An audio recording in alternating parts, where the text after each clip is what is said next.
Ranger, nettoyer la maison, s'occuper très souvent des enfants, s'occuper du bien-être de tout le monde à la maison.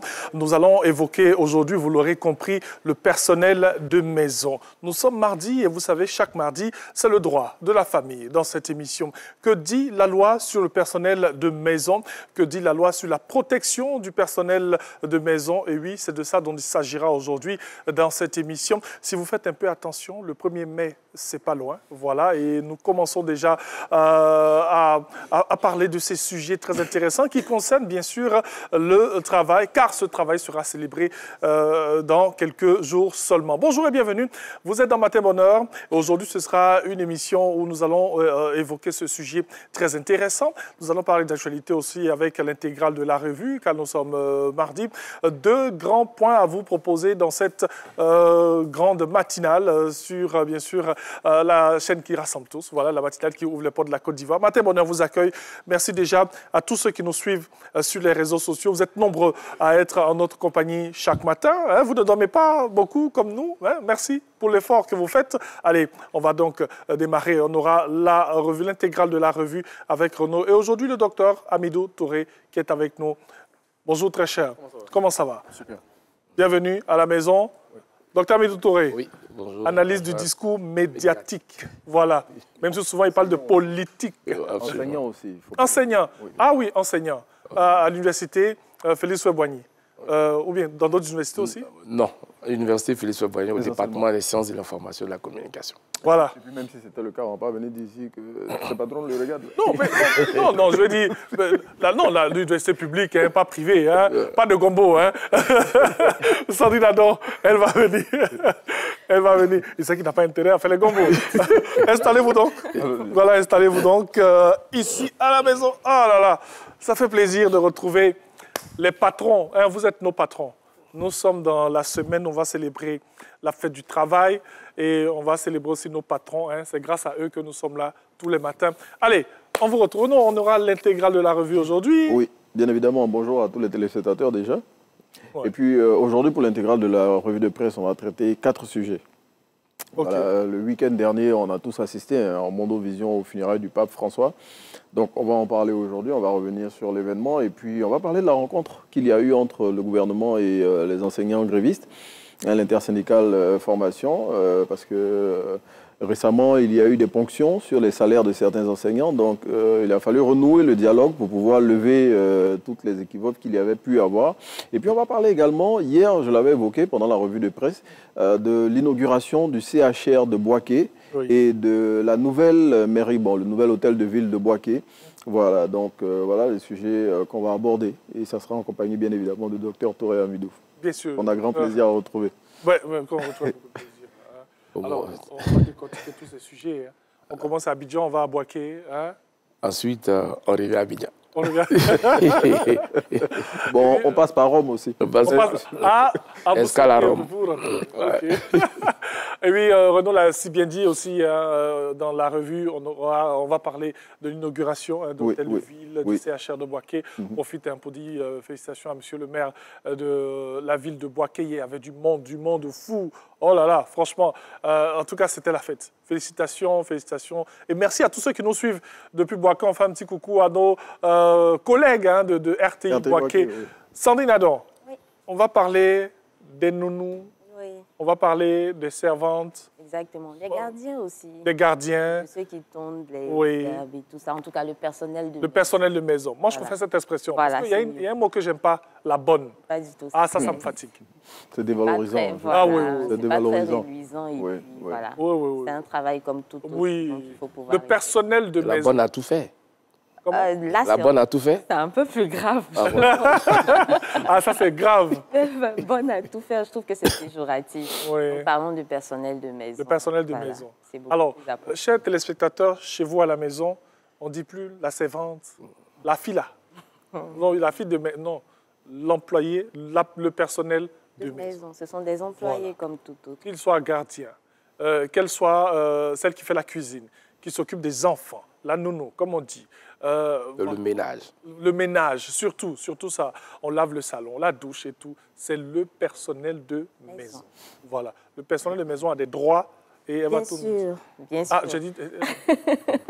En fait, on a tendance à négliger cet aspect-là. Oui. J'ai fait venir la fille du village, elle se comporte comme elle veut, bon, elle va repartir. Enfin, il faut qu'on soit sur la même longueur d'onde. Qu'on sache que ces personnes-là sont des employés, ils sont des personnes assujetties au code du travail. Ah, OK. Voilà, c'est de ça dont on va parler Je aujourd'hui. pense que quand on va rentrer à la maison aujourd'hui, Renaud, Dr Midou Touré, hein, On va avoir une autre manière de les voir, de les regarder. Ça, peut-être qu'il va vouloir soulever quelque chose. Non, laisse. Parce que peut-être qu'elle a suivi l'émission. on ne sait jamais. J'espère qu'elles suivent quand même. Non, elle suit.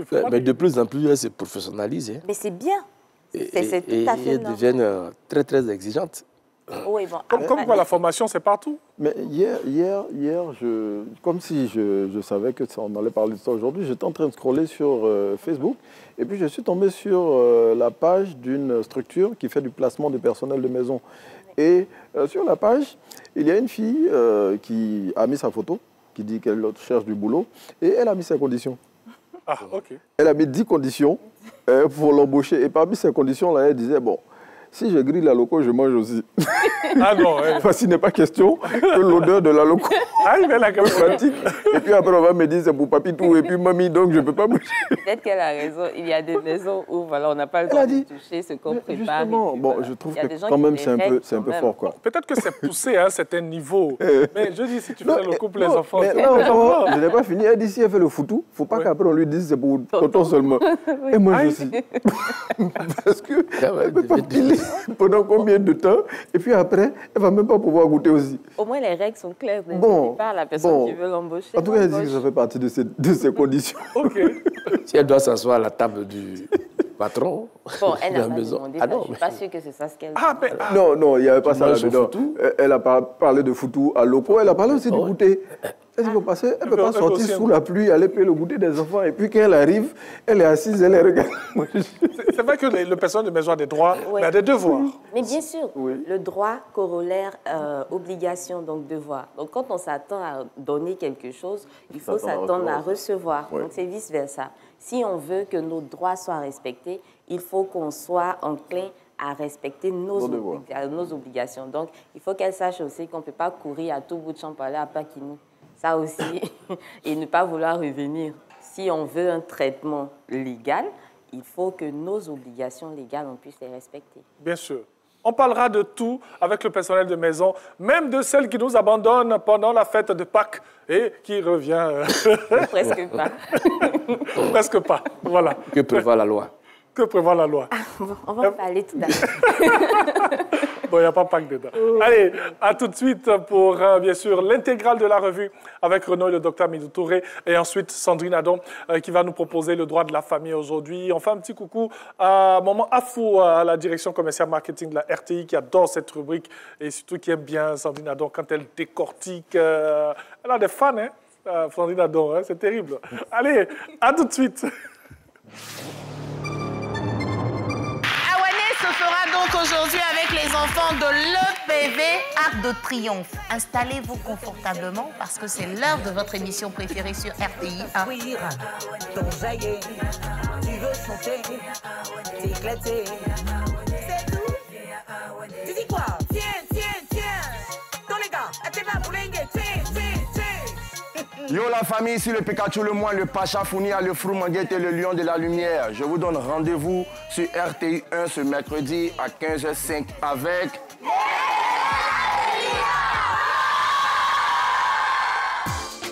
Retrouvez Tata Naomi ce mercredi à partir de 15h05 sur RTI 1.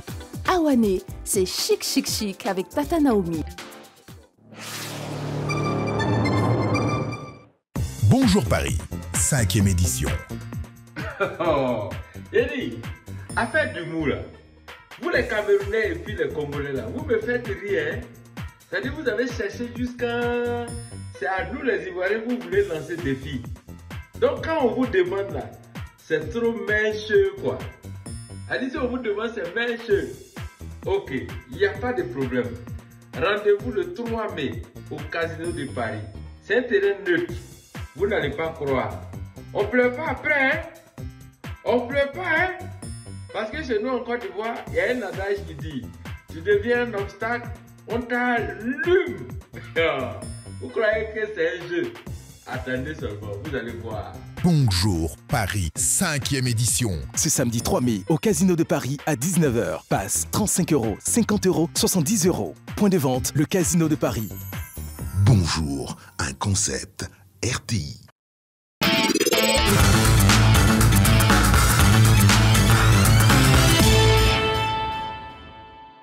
Bonjour à tous et merci de nous retrouver pour l'intégrale de la revue de presse. Vous le savez, aujourd'hui, nous sommes en compagnie du docteur Touré Amidou. Bonjour, docteur. Bonjour, Renaud. Très heureux de vous retrouver. Bon, vous serez un peu indulgent avec le docteur. Il a un gros chat dans la gorge. Absolument. Donc, si sa voix ne sort pas trop, il ne faut pas trop lui en vouloir.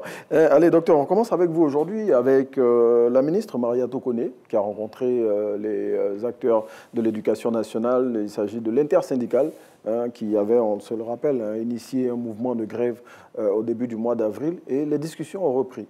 Oui, je pense que la ministre Maria Tokone tente de rassurer les syndicats, compte tenu de l'antécédent par rapport à la grève précédente. Oui. Et ce qu'il faut dire, c'est qu'il y a un dialogue direct qui est installé entre la ministre et les syndicats. Oui. Et en même temps, elle sert aussi de médiation entre ces syndicats et le gouvernement. Je pense que s'il y a eu des ponctions ou pas, je pense que c'est le moment pour elle de pouvoir régler cela. Donc, elle leur demande de lui faire confiance parce qu'elle est là pour l'éducation nationale et surtout que bientôt, nous allons donc entrer dans la phase des examens. Oui. Donc, il faut donc apaiser l'éducation nationale.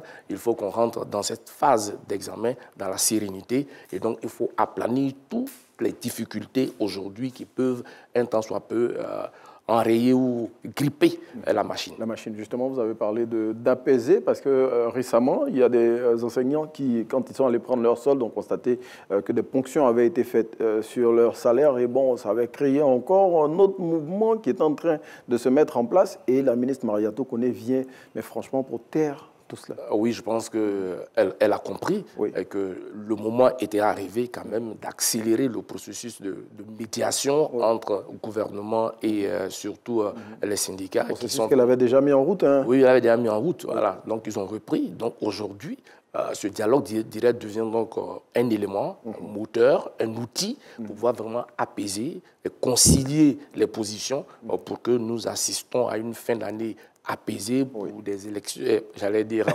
Bon, je veux dire, pour des examens. Pour des examens. Les élections, c'est en octobre. Ah, ouais. Et ça n'a rien à voir avec la ministre Maria Tokone. Voilà. Et donc, je crois qu'elle œuvre vraiment à cela pour qu'ils puissent au moins... qu'on leur rétrocède ces ponctions pour vraiment calmer les ardeurs. Mais justement, et comme on le voit ici sur le titre, le gouvernement promet d'examiner la levée des sanctions parce qu'à côté des ponctions qui avaient été faites, on le dit par erreur, pour la plupart, il y a aussi des salaires qui étaient suspendus. Donc le gouvernement décide, à travers cette médiation qui est engagée là, de revoir toutes ces choses-là pour que la sérénité revienne. Dans l'ordre, que la sérénité revienne et surtout que les examens se fassent dans de bonnes conditions. Et les enseignants ont promis de rattraper les heures de cours qui avaient été perdues à l'occasion de la grève. C'est ce qui est important, rattraper les heures perdues. Vous avez remarqué que quand les enseignants font toujours des grèves, quand c'est eux qui mènent la grève, ils font toujours l'effort de rattraper vraiment les heures perdues. Mais justement, rattraper les heures perdues, comme vous l'avez dit, pour que les examens se passent dans de bonnes conditions et surtout que les enfants ne soient pas pénalisés. Voilà, parce que l'objectif, comme l'a dit la ministre Maria Tokone, c'est de faire en sorte que les élèves puissent bénéficier de ce droit-là à l'éducation qui leur est garanti. Allez, docteur, on passe à un autre sujet. Et là, on parlait de justice. Bon, pas forcément on parlait de justice, mais pour le traitement d'une décision de justice qui avait été peut-être mal comprise. Tidiane Thiam est ivoirien. Tidiane Thiam est ivoirien. Oui. Il n'était pas exclusivement ivoirien. Et donc, à un moment donné, quand il renonce à son allégeance à la nationalité française, il redevient ivoirien, exclusivement. Mais seulement, il n'est pas apatride comme on tente à le faire croire. Mais parler d'apatridie de Tidiane Thiam, c'est un véritable cadrage manipulateur, j'allais dire une désinformation, parce que n'étant plus français, il reste ivoirien. Mais docteur, oui. moi j'ai un petit souci, parce que finalement on se perd. Hein. Oui, on se perd dans cette histoire. Je dis, est-ce que c'est pas parce que justement ça n'avait pas été bien expliqué que finalement d'aucuns ont dit qu'il était apatride, d'autres pas, et là cette activité menée par le représentant du ministère de la Justice hier, mais a pour objectif justement de clarifier la situation, parce que même nous autres souvent on n'y comprenait plus rien. Non, mais justement, le mot apatride sort dans la presse. Oui. Donc c'est pour ça que je parlais de cadrage manipulateur ou cadrage menteur, c'est une désinformation. On vous dit que la binationalité n'existe pas en Côte d'Ivoire. Oui, ça c'est clair. Voilà, ça c'est clair. Dès lors que vous renoncez à la nationalité que vous avez, à votre... la nationalité que vous aviez acquise. Oui, dès lors, vous redevenez ivoirien. Mais seulement lui, son problème, c'est qu'il ne peut pas figurer sur la liste électorale pour la simple et bonne raison. Au moment où il s'inscrit sur la liste électorale, il n'est pas ivoirien exclusivement. Voilà. Et donc, naturellement, quand vous remarquez, nous avons une binarisation du champ politique et une partisanisation du champ médiatique, et tout l'un dans l'autre, il y a une montée, une polarisation, et donc ce qui donne ce cadrage manipulateur pour donc essayer d'écrire cette atmosphère de tension qui entoure cette élection présidentielle 2025. On ne parle plus... le fait lui-même n'est plus traité comme il se doit, mais c'est plutôt les personnalités qui sont mises en jeu. Et donc, il y a plus de jeu qu'il n'y a d'enjeu expliqué mais docteur, vous conviendrez avec moi que la nature ayant horreur du vide, je veux dire, ceux que vous traitez de manipulateurs, mais justement, on saisit cette opportunité-là du fait que les choses n'avaient pas été expliquées à temps pour, comme vous l'avez dit, manipuler... oui, mais ça avait été expliqué, les journalistes le savent très bien. Donc c'est à dessein. Oui, c'est à dessein, oui, naturellement, on est dans le champ politique. C'est pour ça que je vous disais, il y a plus de jeu dans l'histoire qu'il n'y a d'enjeux expliqués. Voilà, il faut savoir qu'on cherche toujours à un moment donné de tirer la couverture sur soi. Et donc, à ce moment précis, il faut essayer de capter le plus d'opinion avec soi. Et donc, à un moment donné, on joue sur les faits, on passe à la manipulation. Et justement, tout ça a été clairement expliqué hier par le directeur des affaires civiles et pénales du ministère de la Justice et des droits de l'homme, M. Augustin Kwame, selon lequel le président du Parti démocratique de Côte d'Ivoire, Tidjane Thiam, n'a jamais été apatride et n'est pas apatride parce qu'il est indiscutablement ivoirien selon le code de la nationalité ivoirienne. C'est clair pour tout le monde. Voilà qui est clair. Allez, on passe à un autre sujet. Docteur, on part à Boaké. Boaké, où deux infrastructures ont été officiellement inaugurées hier. C'est le CHR et le nouvel hôtel de ville. Le nouveau CHR, qui est flambant neuf. Bon, avec le nouvel ancien CHR, parce qu'il était déjà en activité. Oui, mais voilà, il a été rénové avec un matériel de pointe, de première ou de dernière génération. Voilà, ça fait au moins la fierté encore de cette ville de Boaké. Ajouté, il y avait donc une double célébration, ajouté à l'hôtel de ville. Dieu seul sait que cet hôtel de ville-là a alimenté les conversations à Boaké depuis des lustres. Voilà, il y a tout un mythe autour, il y a toute une légende autour. Et le père Djibo, premier maire de Boaké, avait initié.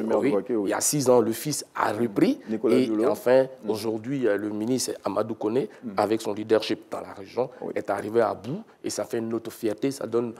Boaké est vraiment dans sa modernisation. Voilà, ça donne fière allure, surtout que ça donne sur le palais du sur le boulevard du Carnaval. Voilà, ça participe de la beauté de la ville de Boaké, la renaissance de Boaké sous Amadou Koné. Docteur Touré, qui a une histoire particulière avec la ville de Boaké et qui en parle avec, avec émotion. Et puis, bon, je veux dire, il y a le CHR de Boaké qui était déjà opérationnel, qui a même servi pendant la Coupe d'Afrique des Nations et qui dispose de matériel de pointe, vous l'avez dit, qui va permettre justement de désengorger les autres infrastructures hospitalières plutôt, qui sont dans la zone et qui va permettre surtout aux populations de pouvoir se faire soigner à Boaké. À Boaké, oui. Et tout, vous voyez, la position même géopolitique locale, si je peux m'exprimer ici, permet donc à tous ceux qui sont dans le septentrion ivoirien de descendre juste à Boaké que de venir jusqu'à Abidjan. On gagne en temps. Donc, ça permet vite de prendre en charge les malades, de les soigner. Et puis, bon, je crois que tout le monde y gagne. À côté, juste avant, il y a eu, je crois, le deuxième centre de cardiologie est installé à Boaké. Donc, vous comprenez que Boaké, après celui d'Abidjan. Après celui d'Abidjan, Boaké, bon, vraiment, commence à prendre vraiment son envol, de vraiment deuxième ville de la Côte d'Ivoire, avec toutes ses infrastructures. Et de capitale de Gbeke aussi. Oui. Et Boaké maintenant, qui va véritablement porter son nom, de capitale de Gbeke, et dont, je veux dire, le dynamisme va aller croissant, parce que bien évidemment, vous avez signifié, vous avez noté le leadership du ministre Amadou Koné, qu'on salue, qui aura créé les conditions pour que tout ça puisse être effectif.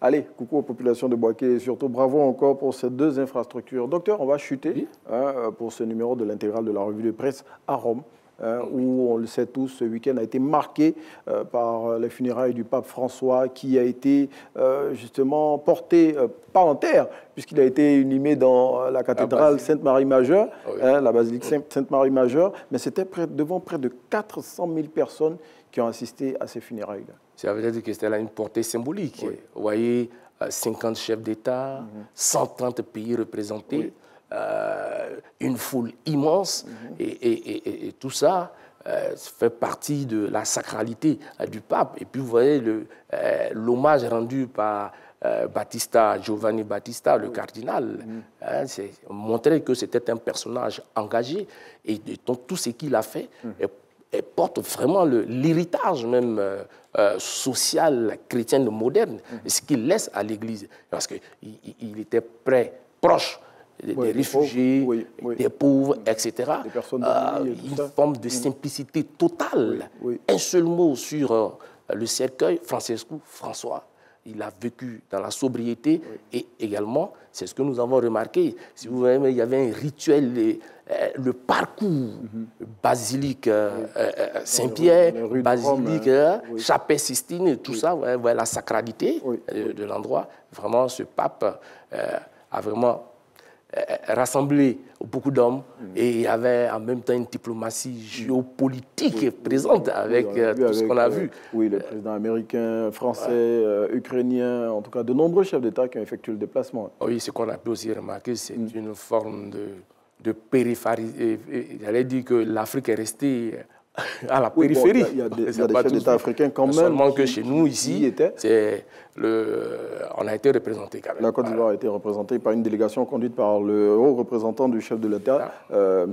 Gilbert Kafana-Koné. Et dans cette délégation, on comptait la ministre Anne-Désirée Oloto et l'ambassadeur de Côte d'Ivoire près du Saint-Siège, l'ambassadeur Patrice Kofi. Et puis, en Afrique, bon, docteur, je ne vais pas vous faire mentir, mais de nombreux chefs d'État africains quand même, il était, on peut noter le président centrafricain, le président togolais, le président gabonais, en tout cas de nombreux chefs d'État africains. Oui, si vous avez remarqué tout le narratif autour, on ne les évoquait pas. Voilà.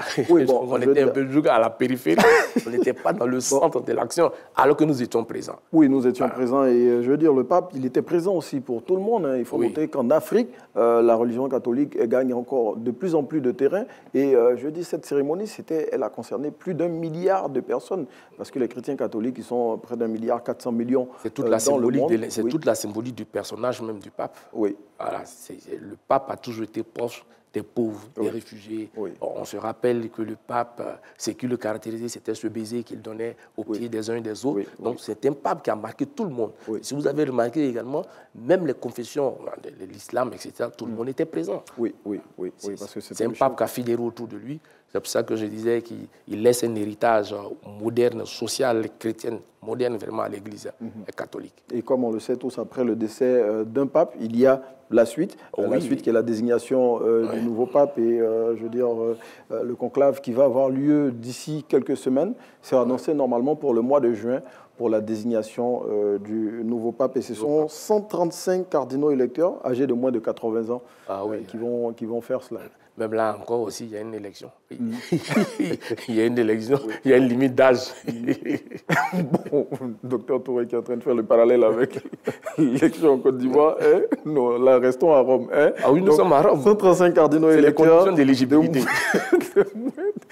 De 80 ans. Et c'est pour bientôt, ce sera au sein de la chapelle Sixtine. et on attendra tous la fumée blanche ou noire pour savoir si ça sera validé ou pas. Voilà, pour dire que nous avons notre pape. Allez, le pape, on l'aura assurément très bientôt et peu importe les conditions d'éligibilité, c'est clair qu'on aura un nouveau pape. Docteur Touré? Oui, merci. Allez, merci d'avoir été avec nous pour ce numéro de l'intégrale de la revue de presse qu'on referme sur cette information au Vatican et on passe le relais à Thierry Anjoual pour la suite de Matin Bonheur. Et bien sûr, on quitte le Vatican et on vient à Abidjan, voilà, sans visa et sans passeport. C'est cela. Hein? sans droit de visite, sans certificat d'hébergement et tout, on est là. En tout cas, merci beaucoup, docteur Midou Touré, merci à Renaud. On a décortiqué ces actualités, donc l'actualité est fournie, hein. Oui, oui, il y a beaucoup de sujets à voir, mais on a sélectionné bien sûr ces 4 grands sujets pour vous. Donc, Boaké avec l'inauguration du CHR et de l'hôtel de ville, le pape bien sûr qui a été inhumé, on va le dire comme ça, c'est l'inhumation déjà, et puis la désignation, Renaud l'a dit, dans quelques semaines, la fumée blanche, sortira, hein. Il y a des spéculations, hein. On commence à parler de pape noir et tout. Ça reprend encore. Bon, en tout cas, comme toute élection. Non, mais il faut savoir que la désignation d'un pape répond à plusieurs critères. Et il y a tout ce qui est positionnement géostratégique. Donc, les antagonismes sont profonds. C'est clair. Et je veux dire, là, ce sont les plus forts. Bon, on ne dira pas malheureusement, même si c'est une question religieuse, mais ce sont les plus forts qui gouverneront aux destinées du Vatican. Bien sûr. Voilà. Et on verra bien dans quelques semaines qui sera le nouveau pape. En tout cas, merci beaucoup à vous. Et puis, excellente journée. Allez, on poursuit cette émission. Moi, je vais vous parler, avant de poursuivre avec Sandrine Adam, pour évoquer le personnel de maison. Aujourd'hui, c'est la journée mondiale de la danse. Et oui, ça nous permet de penser à tous ces danseurs que nous avons en Côte d'Ivoire, chorégraphes et tout. On a une belle pensée pour Georges Monboy, pour Jenny Mézil, pour ces chorégraphes aussi que nous avons. Moi, je salue le danseur Mohamed Traoré, Sini Kanga, voilà, qui est danseuse pour Serge Beno. Allez, un petit clin d'œil à tous ces danseurs que l'on célèbre aujourd'hui partout dans le monde. Créé en 1982, le Comité international de la danse, et bien de l'Institut international du théâtre de l'UNESCO initie la journée mondiale de la danse, journée internationale, on va le dire, chaque 29 avril, en hommage à l'anniversaire de naissance de Jean-Georges Noverre, éminent chorégraphe à l'origine d'importantes réformes dans tout ce qui est danse partout dans le monde. Aujourd'hui, nous sommes le 29, on l'a dit, nous sommes mardi. Et chaque mardi, on parle droit. On marque une petite pause, on se retrouve dans quelques instants, tout de suite.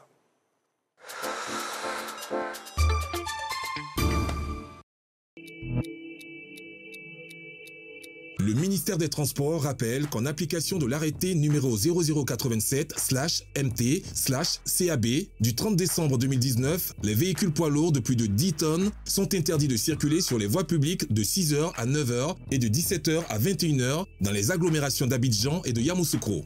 La circulation non expressément autorisée de ces véhicules en dehors des plages horaires autorisées constitue une infraction et expose les auteurs à des sanctions pénales sans préjudice des sanctions administratives de mise en fourrière et de suspension des autorisations de transport. Stop à l'incivisme sur la route.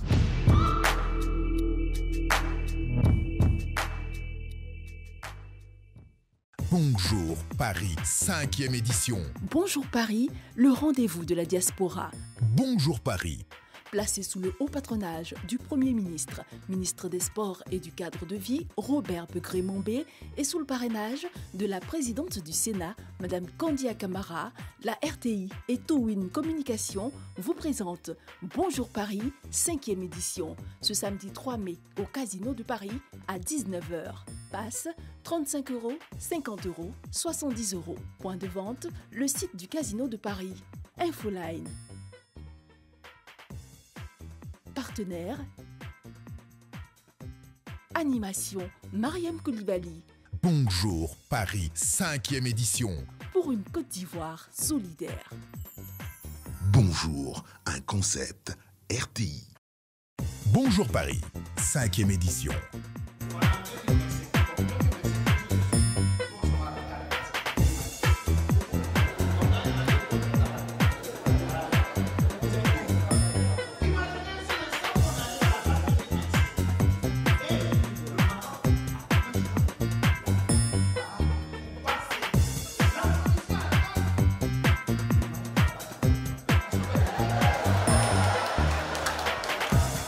Bonjour Paris, 5e édition. Ce samedi 3 mai, au Casino de Paris à 19h. Passe 35 €, 50 €, 70 €.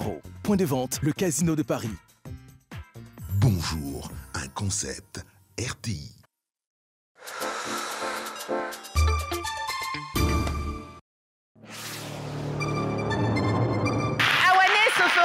Aujourd'hui avec les enfants de l'EPV Arc de Triomphe. Installez-vous confortablement parce que c'est l'heure de votre émission préférée sur RTI 1. Ton jaillet, tu veux chanter, t'éclater, c'est tout. Tu dis quoi? Tiens, tiens, tiens. Dans les gars, t'es pas pour tiens, tiens, tiens. Yo la famille, ici le Pikachu le moine, le Pacha Founia, le Froumanguette et le Lion de la Lumière. Je vous donne rendez-vous sur RTI 1 ce mercredi à 15h05 avec...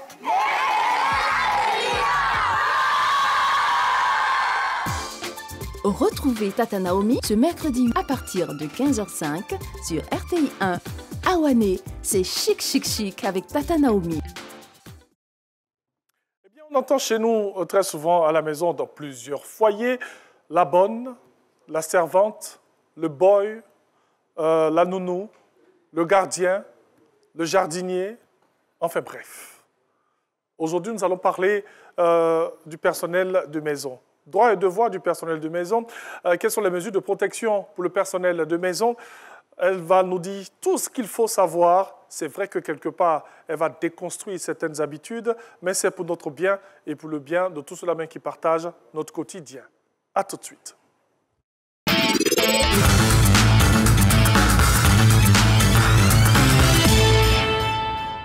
Sandrine Adam. Oui.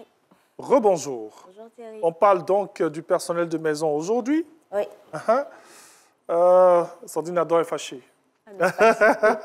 Avec un sujet croustillant. Oui. Alors, qui est le travailleur ou l'employeur personnel de maison? D'accord, employé. L'employé, pardon, autant pour moi. Non, je veux tellement attaquer les employeurs. L'employé. On va les laisser un peu. On va les laisser pour l'instant. D'accord. Pour l'école, les laisse. Pour l'instant, mais parlons du travailleur. OK. On va venir à eux avant la fin de la semaine. Allons-y. Donc, le travailleur, donc personnel de maison, c'est déjà, on va chercher à savoir ce qu'on appelle par travail de maison, donc travail domestique. Oui. On va parler de toute activité, toute tâche ou responsabilité qui aura pour but, en fait, de faciliter l'entretien et la gestion donc d'un ménage ou d'une maison. C'est aussi simple que ça. Et donc, le personnel de maison, c'est ce personnel-là qui sera affecté à l'exécution de cette tâche-là. Et pourquoi on en parle? Pourquoi? On en parle justement parce que... Vous maîtrisez l'émission, hein? On en parle justement parce que dans le Code du travail, on nous dit que le travailleur, donc l'employé, c'est toute personne qui décide de mettre son activité professionnelle au service de quelqu'un d'autre en échange de rémunération et qui se soumet à un lien de subordination. Donc, à partir de là, l'employé, personnel de maison, qui vient chez vous pour mettre à votre disposition son activité professionnelle, qu'il s'agisse de s'occuper de vos enfants, de faire le ménage, d'être le gardien, la gouvernante, la cuisinière, en tout cas tout ce qui est en rapport avec le travail domestique déjà évoqué, que cette personne-là le fait en se mettant sous le lien de subordination, donc qui obéit à vos ordres chaque matin et qui perçoit à la fin du mois un salaire, cette personne-là devient un employé soumis au Code du travail, au même titre que vous qui serez employé dans une entreprise. Bien sûr. OK. On va reprendre cette dernière partie. D'accord. Si j'ai une nounou à la maison, si j'ai le personnel de maison, il doit être traité comme, bien sûr, nous qui sommes ici, à la RTI. Bon, c'est vrai que la RTI a également un statut particulier. Bon, laissons la RTI. Voilà. Comme dans une banque. Exactement, une banque privée. OK. Voilà. OK. Exactement, c'est ça en fait. Ouais. Parce que au même titre que l'employé de banque arrive le matin, il suit les directives de son patron. Quand il fait quelque chose, le patron a le droit de le réprimander, de donner une demande d'explication et tout ça. L'employé de maison est également assujetti à vos ordres. Également, l'employé de maison exécute ses tâches. Et à la fin du mois, l'employé de maison perçoit un salaire. Et l'un dans l'autre, le Code du travail permet donc de le prendre en compte dans les règles qui sont fixées. OK. Nous avons, bon, on dit LSTI, un employé de banque ou tout a une sécurité sociale. Oui. L'employé de maison a une sécurité sociale? En principe, justement, pourquoi est-ce qu'on a une sécurité sociale? C'est parce qu'on est déclaré en tant qu'employé de cette banque-là. Oui. Voilà. La loi ivoirienne fait obligation à ceux qui embauchent exclusivement un personnel de maison de les déclarer auprès de l'institution adéquate. Okay. Ce qui veut dire que si vous avez une nounou à la maison, vous avez un gardien, vous avez une gouvernante, une cuisinière, vous avez l'obligation de leur fournir la sécurité sociale dont on parle, donc de les déclarer à la caisse de prévoyance sociale. Bien sûr. Donc ce n'est pas selon votre bon vouloir, c'est une obligation. Et ça a même été réitéré dans le dernier décret qui parle de l'obligation de l'employeur de 2024. Donc, ce n'est pas quelque chose d'extraordinaire. Oui. Dès là, depuis, on s'est rendu compte que les employeurs faisaient comme si ça n'existait pas. Aujourd'hui, on vous rappelle que ça existe. C'est écrit dans le décret noir sur blanc. Donc, vous avez cette obligation-là de le faire. OK. Une obligation, on va le dire, sans langue de bois, qui n'est pas respectée chez nous à la maison, dans nos foyers, dans nos familles et tout. On va dire que c'est vraiment... Après, c'est rare. Okay. Il n'y a pas beaucoup de personnes. Peut-être on va mettre ça sur le compte de ces personnes-là ne le savaient pas. Mais aujourd'hui, dans Matin Bonheur, on vous dit que c'est ce qu'il faut faire. Donc, déclarez vos personnels de maison à la caisse de prévoyance sociale. Alors, ma question était, si je ne le fais pas, qu'est-ce qui pourrait arriver? Ben, en principe, on a la procédure, c'est une obligation. Donc, si vous ne le faites pas, votre employé peut en principe saisir l'inspection du travail, comme tout autre employé normal l'aurait fait. Mais il y a cette méconnaissance de cet état de fait, ce qui fait que ça n'avance pas. Voilà, autant les employeurs ne le savent pas forcément ou le savent et ne le font pas, autant le personnel en question n'est pas au courant de ses droits pour pouvoir les réclamer. Donc sinon, vous avez le droit d'aller vous plaindre au niveau de l'inspection du travail. Tout simplement. C'était une question avant les cas pratiques, mais j'étais un peu inspiré. Il n'y a pas de problème. Cas pratique maintenant. Amokan est employé comme nounou depuis 5 ans dans une maison. Ses patrons lui refusent systématiquement ses congés sous prétexte qu'il n'aurait personne pour garder les enfants. En plus, sa patronne retient une partie de son salaire en disant que c'est pour l'aider à économiser. Amokan n'a pas de contrat de travail écrit et se demande si elle peut porter plainte contre ses patrons. Alors, déjà, Amokan, on va le dire, elle n'est pas forcément la seule dans cette situation. Il y a beaucoup de personnes qui vivent ça à Abidjan ou en Côte d'Ivoire, en règle générale. Travailler depuis 5 ans pour une personne, à partir de la définition qu'on a donnée au départ, donc du travail ou du travail domestique et du fait qu'on soit employé, si ces éléments-là sont respectés, c'est-à-dire que le fait qu'elle vienne, parce qu'on peut avoir quelqu'un qui est chez vous, pas en tant qu'employé de maison, quelqu'un qui habite chez vous, parce qu'il faut parfois faire la différence. Vous êtes tuteur de certaines personnes, c'est différent de l'employé. Donc, il ne faudrait pas qu'on confonde. Donc, puisqu'elle dit ici qu'elle travaille pour un couple, il va se dire qu'elle met son activité professionnelle de garde d'enfants, donc de nounou, à la disposition de ses patrons qui lui reversent un salaire à la fin du mois et elle exécute les différents ordres qu'ils peuvent lui donner. À partir de ce moment-là, qu'il y ait un contrat de travail écrit ou pas, elle est employée. Parce que le contrat de travail écrit selon notre code du travail, il est obligatoire que lorsqu'il s'agit d'un contrat à durée déterminée. En dehors, on n'a pas besoin d'un contrat de travail écrit. C'est vrai que l'écrit permettra de faire la preuve, mais la preuve se fait par tout moyen. Donc, elle n'a pas besoin d'un contrat de travail écrit pour montrer qu'elle est employée de cette famille. Donc, à partir du moment où il n'y a pas de contrat de travail écrit, on estime qu'elle est en CDI, qu'elle est en contrat de travail à durée indéterminée. Donc, partant de là, elle a tous les droits qui pourraient en découler. Donc, pour ce qui concerne le congé qu'ils ne veulent pas lui devoir, parce que justement, ils estiment qu'il n'y a personne. Pour surveiller les enfants, c'est à eux de prendre leur disposition, parce que c'est un droit acquis. Tout travailleur au-delà d'1 an a droit à un congé annuel. Donc, c'est son droit. À partir de 5 ans et plus, on a 1 jour de plus sur le congé annuel. Donc, elle a ce droit-là et elle a valablement le droit de réclamer. La difficulté, c'est que pour réclamer, il faut d'abord passer par l'inspection du travail. Okay. Donc, parce qu'on est en matière de code du travail. Et dans le code du travail, pour les procédures, il faut forcément passer par l'inspection du travail. Donc, à elle de se rapprocher de l'inspection du travail en fonction de la zone où elle se trouve, pouvoir réclamer valablement ses droits, et même en ce qui concerne la retenue sur le salaire, ce qui n'est pas du tout légal. J'allais me demander... Sa patronne n'est pas une banque.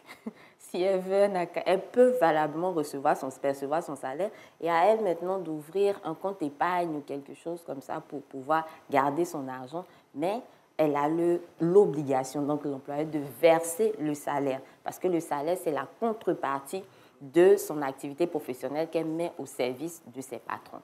Donc, c'est une obligation de l'employeur de verser concrètement le salaire prévu. Une fois qu'on commence à changer les choses, il faut rediscuter.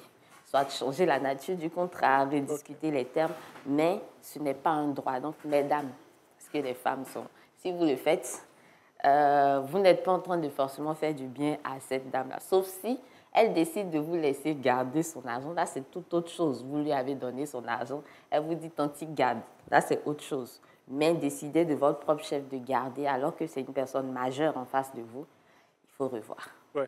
Généralement, on tient compte de certaines considérations familiales, régionales. Oui, c'est peut-être ce qui fait la difficulté de l'exercice de ce travail-là. Oui. Parce qu'en tenant compte de ces conditions, on en tient compte quand ça nous arrange. Quand il s'agit de dire que cette personne n'a pas exécuté son travail, n'a pas fait comme il fallait, on n'est plus en train de reconnaître le lien familial ou le lien régional qui pourrait nous unir. Oui. Donc, il faut pouvoir être concret. Mais en ce qui concerne le versement du salaire de la personne, il faut le faire clairement, de sorte à ce que la personne puisse l'utiliser. Bon, si elle n'a pas de revenus plus tard, au fond, ça ne vous engage pas plus que ça. Bien sûr. Permettez-moi de rester sur ce premier cas, parce que vous avez évoqué quelque chose qui a fait tilt dans ma tête. Je suis Sandrine Adam est ma tutrice. Je suis chez elle. C'est vrai qu'elle est ma tutrice, j'ai un statut assez particulier. Mais, je dirais, dans ma présence dans la maison, je fais ce qu'un personnel de maison doit faire. En fait. Je m'occupe de la maison, je nettoie, je fais tout ce qu'un personnel de maison doit faire. Comment je me considère là? Est-ce qu'il faut exiger quelque chose parce que je fais ces genres de tâches? Oui. Comment ça se passe? Alors, d'accord. Ici, on est dans un cadre assez particulier. Oui. Donc, vous êtes chez quelqu'un qui est considéré comme votre tuteur. Oui. Votre tuteur ne peut pas être votre employeur en principe parce que la tutelle, c'est carrément tout autre chose. Ou alors, c'est quelqu'un qui a votre garde. Donc, si on a votre garde ou on a votre tutelle, ça veut dire que vous êtes mineur. Oui. On est d'accord sur ce fait. Donc, ça veut dire que vous êtes mineur. Et en droit ivoirien, en principe, à partir avant 16 ans, on n'a pas le droit de travailler. Pour être apprenti, à partir de 14 ans... On n'est pas mineur. Voilà. Bon, si on n'est pas mineur, on n'est plus chez un tuteur. Oh non, ça arrive. Ça arrive. Vous habitez chez la personne. Ah, en fait. Voilà. On peut considérer ça comme ça. Voilà, vous habitez chez la personne. Parce que la tutelle, être chez un tuteur au sens du droit. Voilà. Allons-y. Peut-être qu'on se mélange dans les mots. Voilà. Sinon, si vous vivez chez quelqu'un, peut-être que la personne, on ne va pas dire que vous faites de la colocation puisque vous ne payez pas forcément. Oui. Donc, on peut estimer, la personne peut estimer que c'est votre contribution à l'entretien de la maison, vu que vous ne payez pas la maison, le loyer, tout ça. Vous y vivez, donc il peut s'agir de votre contribution. Après, vous avez le droit de prouver, vous pouvez prouver, comme on l'a dit, par tout moyen, que vous êtes en train d'exercer une activité professionnelle que vous mettez à son service. Okay. Est-ce que justement les conditions sont réunies? Quand vous êtes chez cette personne, est-ce que cette personne a pu décider des horaires de manière calquée? Vous devez faire telle chose. Est-ce qu'elle vous donne des ordres? Vous suivez ses directives de sorte à ce que vous soyez dans une sorte de lien de subordination. Et surtout, est-ce qu'il y a un salaire qui a été négocié au départ? Parce qu'avant que le contrat de travail ne commence, on est d'accord sur ces différents éléments-là. Donc, si vous n'avez pas négocié tous ces éléments que vous avez commencé, finalement, vous n'êtes pas en train d'exercer un contrat de travail. C'est clair. Donc, à vous maintenant de renégocier la chose pour que justement le contrat de travail naisse. Sinon, vous êtes en train d'agir en tant que quelqu'un qui habite dans la maison et qui apporte sa contribution. Peut-être que vous le faites un peu plus que les autres. Oui. Mais bon, maintenant, si ça ne vous convient pas, à vous de rediscuter les termes de votre... Dans tous les cas, ce n'est pas régulé, donc on ne peut pas délimiter. Voilà, exactement. Alors, un autre cas, Sandrine Adon, on a trop duré celui à Macon. On va poursuivre. D'accord. Afou travaille depuis plusieurs années pour la famille Boni. À chaque demande d'augmentation, Mme Boni critique son travail tout en lui ajoutant de nouvelles tâches. Afou se demande si, en tant que personnel de maison, elle peut bénéficier de la protection du Code du travail, notamment du droit au congé payé, au congé annuel, au congé de maternité. Oui. Question. Elle peut. Déjà, en tant que travailleur, le personnel de maison, on l'a dit dès le départ, le personnel de maison est un employé soumis au Code du travail. Partant de là, les avantages qui sont reconnus à un travailleur sont reconnus à l'employé de maison. Également, les obligations reconnues à un travailleur seront reconnues à l'employé de maison. Ici, elle demande une augmentation qu'on ne lui donne pas. Et derrière, on augmente sa charge de travail. Donc, il y a une sorte de renégociation du contrat qui doit se faire. Si la charge de travail doit augmenter, c'est que mon salaire doit suivre. Personne ne l'accepterait en dehors. Donc, il faut pouvoir renégocier les termes. C'est vrai qu'à certains moments, pour des éléments ponctuels, on peut demander une sorte de service parce que même dans l'exercice de la profession normale d'une activité salariale, il peut arriver que l'employeur demande à l'employé d'exécuter une tâche exceptionnelle et tout. Mais il ne faudrait pas que ce soit quelque chose de permanent, quelque chose qui vienne ajouter une autre chose à sa tâche. Donc, ce qui n'a pas été prévu dans le contrat, en principe, vous n'avez pas l'obligation de le faire. Parce que vous n'avez l'obligation d'exécuter que ce qui a été prévu au départ dans le contrat de travail. On le voit. Très souvent, des personnes viennent, bon, viens surveiller mon enfant. Quand la personne arrive, ce n'est plus un enfant, on se rend compte qu'il y a 2 enfants et puis il y a la nièce qui est là. En plus, il y a la nourriture de midi, il y a le nettoyage de la maison. Donc, dans le cas d'Afou, vous voyez que la charge de travail augmente. Donc, elle a le droit de refuser de faire ce qui va au-delà de ce qui a été prévu. Et est-ce qu'elle elle bénéficie des droits au congé comme elle a énuméré? Tout à fait. Tout à fait. Mesdames, messieurs, votre personnel de maison, en l'occurrence les femmes, bénéficient tout autant des congés de maternité. Et on l'a déjà dit dans cette émission, on a parlé de congés de maternité de la femme salariée. La fille de maison, elle a droit à ce congé. Elle a droit à des congés de maternité. Elle a droit à des congés de maternité. Elle a le droit à des congés prénatal et postnatal. À elle de les prendre ou pas, c'est son droit. Si elle ne veut pas les exercer, c'est toute autre chose. Elle a droit à ses congés, elle a droit au congé annuel. Et il faut qu'on le dise. Dans notre droit, en ce qui concerne la durée de travail hebdomadaire, le personnel de maison est assujetti à un volume horaire hebdomadaire qui est de 56 heures. Donc, en principe, la personne qui travaille chez vous doit exécuter 56 heures. Comment c'est reparti? La loi ne l'a pas dit. Mais on sait qu'en principe, le dimanche est le jour de repos hebdomadaire. C'est le jour conseillé. Donc, si le dimanche est le jour de repos hebdomadaire, ça veut dire que les 56 heures doivent pouvoir être reparties sur le reste des autres jours. Je sais que les femmes ne vont pas trop aimer. Oui. Et moi, j'ai tout de suite envie de demander, elle est dans la maison avec nous, elle vit avec nous. Elle a droit à son dimanche. Comment elle fait son dimanche? Elle part en famille pour revenir. Elle a le droit de... En fait, elle ne travaille pas. Elle ne travaille pas. Donc, elle ne doit pas, en principe, rester sur son lieu de travail. Mais elle vit ici depuis... Elle vit ici elle peut aller se promener la journée. Elle peut faire ce qu'elle veut. C'est sa journée, c'est son jour de repos. Qu'elle vient, ils ont préparé pour elle. Parfois, les jours de repos, on va au bureau, on va arranger certaines choses, mais ce n'est pas parce que c'est une obligation, c'est parce que c'est notre jour de repos, on en fait ce qu'on veut. Comment on l'utilise, comment elle l'utilise, ça n'engage qu'elle. Donc, il faut comprendre que si vous avez une employée de maison, le personnel de maison a droit à un repos. A droit à un jour de repos hebdomadaire. Si c'est le dimanche, on ne prépare pas, on ne fait pas le jardinage, on ne lave pas la voiture. Peut-être qu'elle peut avoir envie de le faire, mais ce qui est certain, c'est qu'elle a droit à un jour de repos. Bon, on ne va pas dire elle. Elle va faire. Cette personne parce qu'elle va manger. Voilà. Mais il faut savoir que donc, le personnel de maison, comme Afou l'a demandé ici, a droit aux différents congés. Et même le 1er mai arrive. Le 1er mai, tous les travailleurs ont droit à ce jour férié, chômé, payé. Cette août également. Alors, j'ai une autre question. Voilà. C'est vrai qu'on parle du personnel de maison. Les abus, ça peut être de part et d'autre. Et si, en tant qu'employeur, permettez que je pose cette question, c'est vrai qu'on va aller sur les employeurs plus tard. Si, en tant qu'employeur, je sens que mon employé de maison abuse un peu quelque part, en me demandant une augmentation, même si cela ne doit pas se faire, une augmentation abusive et tout, quelle serait ma réaction en tant qu'employeur? Qu'est-ce que je fais? Alors, vous avez le droit d'accepter ou non. Si vous estimez que ce n'est pas justifié, vous ne l'acceptez pas. À l'employé d'accepter de rester ou de continuer à travailler ou non. Mais si vous non plus, ça ne vous convient pas, vous avez le droit de rompre le contrat de travail. Parce que quelqu'un qui faisait, je vais prendre un exemple, une activité qu'on a estimée à 100 000 francs, et finalement, toujours pour la même activité, au bout de 2 mois, cette personne-là vous dit qu'elle veut passer à 150 000. Bon, parce que peut-être chez les voisins, c'est 150 000 alors qu'il n'y a pas forcément les mêmes charges.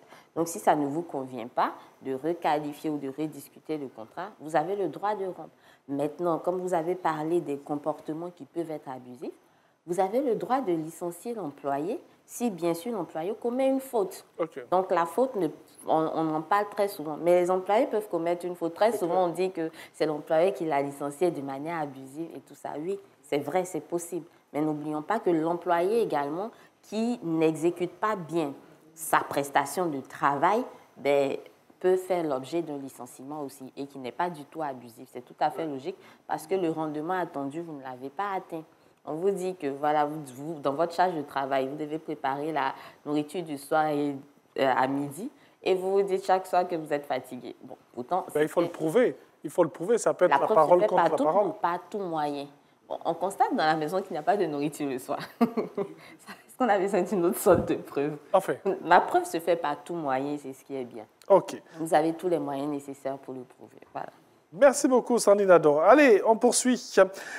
Kwasi Kofi est gardien dans une maison depuis 3 ans. Après la mort de son frère consanguin, il souhaite aller à des funérailles.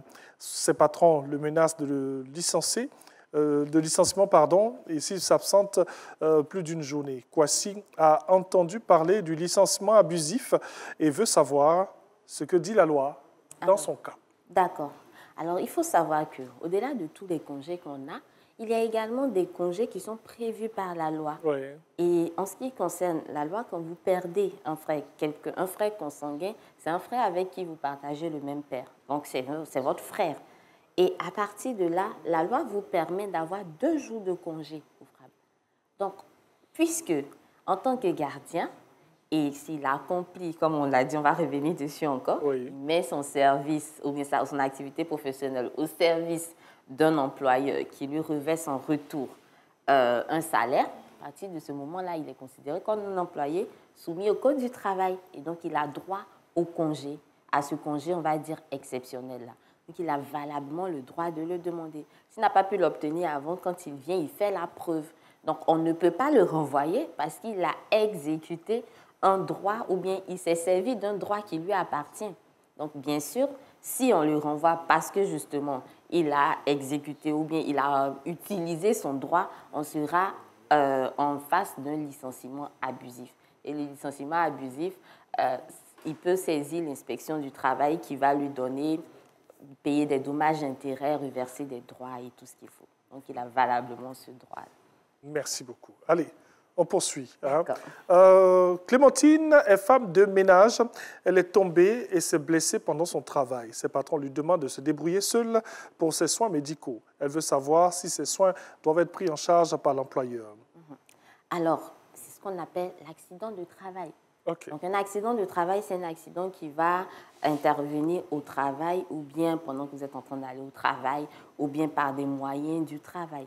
Donc, vous vous blessez. Ici, elle se blesse pendant qu'elle est en train d'exécuter des tâches ménagères. C'est purement un accident de travail. Alors, quand l'accident de travail survient, en principe, c'est la faute de l'employeur, puisque c'est lui qui n'a pas pu garantir un cadre sain à l'employé, de sorte à ce que cet élément-là survienne. Donc, en principe, la charge des soins, comme le prévoit en matière de réparation la caisse, est imputable à l'employeur. Le problème, c'est que les gens ne déclarent pas les employés. Sinon, en principe, quand vous déclarez les employés et que vous payez les cotisations, à partir de ce moment-là, la CNPS, donc la caisse, va reverser ce qui est prévu à cette personne. Et si vous n'avez pas déclaré, c'est à vous de prendre en charge les soins. Parce que justement, c'était à vous donc de garantir cet élément-là. Et même si on ne va pas sur le fondement du Code du travail, on peut aller en matière civile pour vous poursuivre sur le fondement d'une faute, d'un préjudice et d'un lien de causalité. On va dire que ce n'est pas vous-même qui avez commis la faute, on est d'accord, mais c'est quelque chose qui vous appartient. Donc, il y a tous les démembrements de la responsabilité qui peuvent permettre d'utiliser le processus de réparation ici. Mais déjà, le Code du travail avec le Code de prévoyance sociale permettent donc la réparation. Mais il serait idéal de déclarer au départ tous vos employés de maison, de sorte à être protégés, autant vous qu'eux-mêmes. Et du coup, quand ces personnes n'ont pas en congé, elles peuvent avoir des, comment on appelle ça, le paiement qui se fait, les allocations qui vont être payées par la CNPS et vous pourrez être libre. Tout simplement. Alors, on va aller avec un dernier cas, car il nous reste 3 minutes pour terminer cette émission. Salimata a 16 ans. Elle travaille comme aide ménagère dans une famille en ville. Elle n'a jamais été à l'école et travaille sans repos toute la semaine. Elle veut savoir si elle a le droit de travailler à cet âge et quelles sont les protections. D'accord. Alors, on l'a dit tout à l'heure qu'en Côte d'Ivoire, en droit ivoirien, on peut travailler à partir de 16 ans. OK. Mais c'est vrai que quand même, il faut voir la charge de travail. C'est clair. À 16 ans, vous n'allez pas aller soulever des tracteurs et tout ça. Voilà. Et puis, rappelons-le, on l'a dit tout à l'heure, elle dit qu'elle travaille tout le temps, toute la semaine. Alors que la loi prévoit une durée hebdomadaire de travail pour le personnel. Et a droit à un jour de repos. Donc, à partir de ce moment-là, voici les éléments de protection. Est-ce qu'elle a le droit de travailler? Oui, elle a le droit de travailler à partir du moment où ce n'est pas une obligation. On ne lui impose pas ça forcément. Donc, ce n'est pas un travail forcé, on va le dire, parce que le travail forcé est interdit par la loi ivoirienne. Donc, si c'est un travail volontaire, elle a le droit de le faire. Si c'est un travail forcé, par contre, non, il faut qu'elle porte plainte ou qu'elle dénonce. Merci. Et puis, elle a tout à fait le droit d'avoir le congé. Elle a droit à ses rémunérations comme tout le monde. Elle travaille elle-même. Donc, son salaire, en principe, doit lui être versé à elle-même et tout. Et également, il y a une petite précision que je voulais apporter avant qu'on finisse. On parlait déjà de la protection des femmes enceintes en matière de travail. Parfois, on a des femmes enceintes qui travaillent chez des personnes, en tant que personnel de maison. Mais la loi impose donc aux femmes enceintes de ne pas travailler 10 heures d'affilée, de manière continue. Donc, si vous avez un personnel de maison et parmi ce personnel, il y a une femme enceinte, il faut que ce temps de travail-là soit discontinu, de sorte à ce qu'il y ait des moments de repos. Et puis, les charges lourdes et hautes au-delà de 10 kilos, c'est interdit pour elles. Donc, vous voyez, si vous ne voulez pas, vous faites vraiment attention. Après, vous n'avez pas non plus le droit de licencier une femme parce qu'elle est enceinte. Bien sûr. L'un mis dans l'autre. Même si on en voit souvent. Oui. Merci beaucoup. Sandrine Adam, on va aller là dans le centre. Bizarrement, on est en train de parler du personnel de maison et puis il y a Madame Hamon, c'est elle qui s'occupe de chez la maison. Oui, je lui fais un petit coucou, elle m'a envoyé un message. Vous voyez, vous lisez le message, non? Madame Hamon, voilà. On peut dire joyeusement. Merci beaucoup. Merci en tout cas, Sandrine Adam, pour toutes ces indications. Chez vous, à la maison, le personnel de maison a des droits et des devoirs. Donc, il faudrait vraiment la sécurité pour ceux-là même qui s'occupent de nous et de nos chez nous. Merci beaucoup. Excellente journée. On se retrouve demain pour un cours de mercredi. Ciao. À bientôt.